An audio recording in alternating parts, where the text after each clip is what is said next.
How you guys doing today? This is Andy Omar, and today we are going to talk about my part 2, weak expats versus strong Filipinas.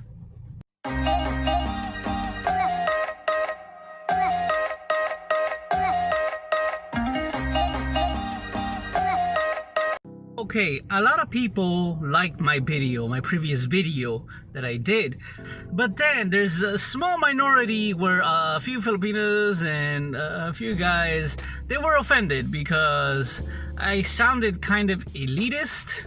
But if I give my 2 cents more on this, then you will see my explanation why. So here we go.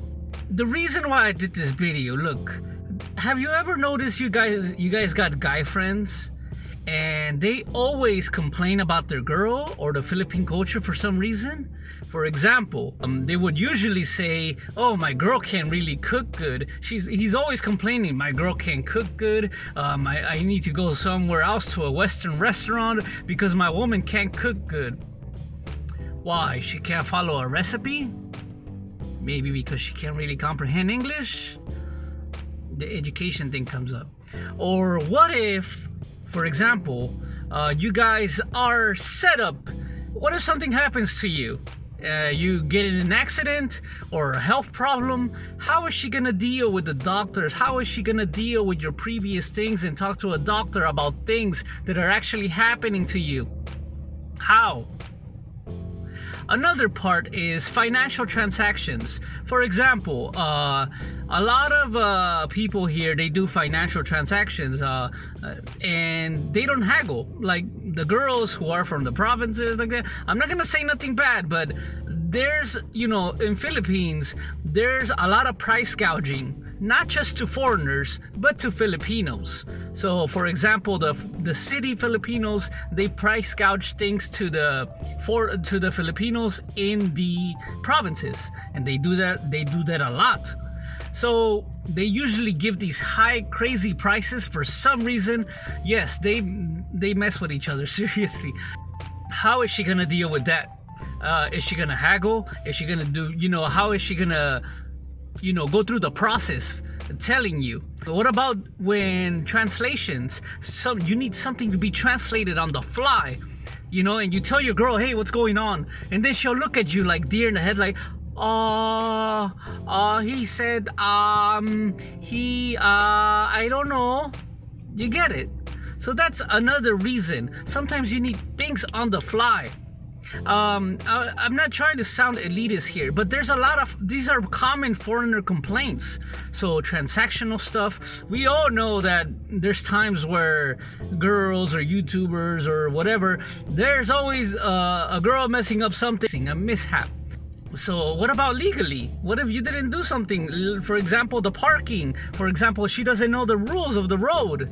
Like, what if you get stopped by a police? How is she able to talk to the police? Is she gonna be afraid? Like a little province girl? Or is she gonna tell the cops straight out what's going on? You guys get it? Another one. Yeah, so there's a lot of situations where it's more advantageous to you, not always micromanaging everything, have the world up in your shoulders. And that is the thing, because in my video, I'm just speaking from personal experiences. So that is one thing that I'm trying to tell you guys, like, make sure you find somebody that's gonna have your back, not be on your back, but also have your back at the same time. Not you be all the, because when something happens to you, when you're in a coma, or what's gonna happen?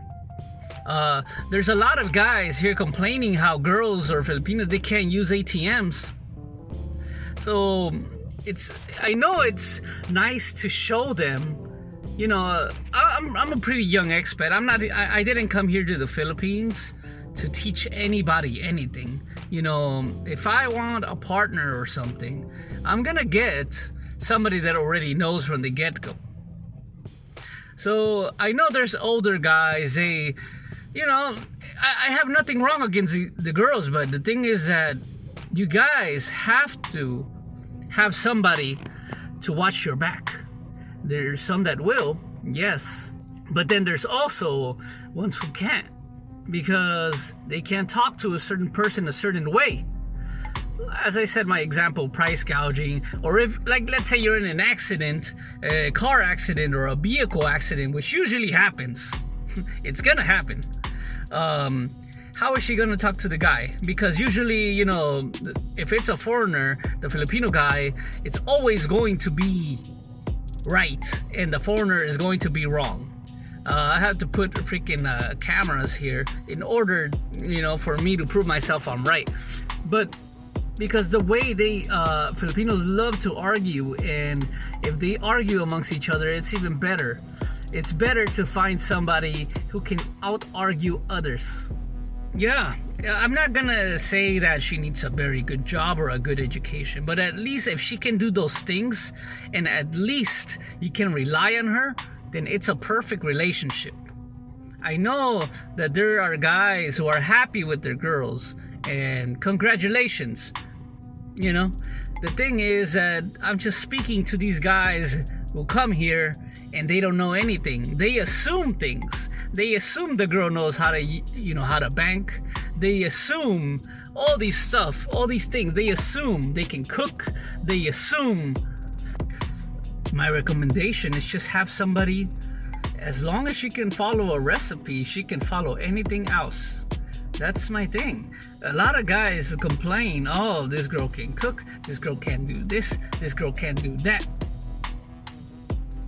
Why? She can't read a recipe, she don't know any conversions, she doesn't know any degrees.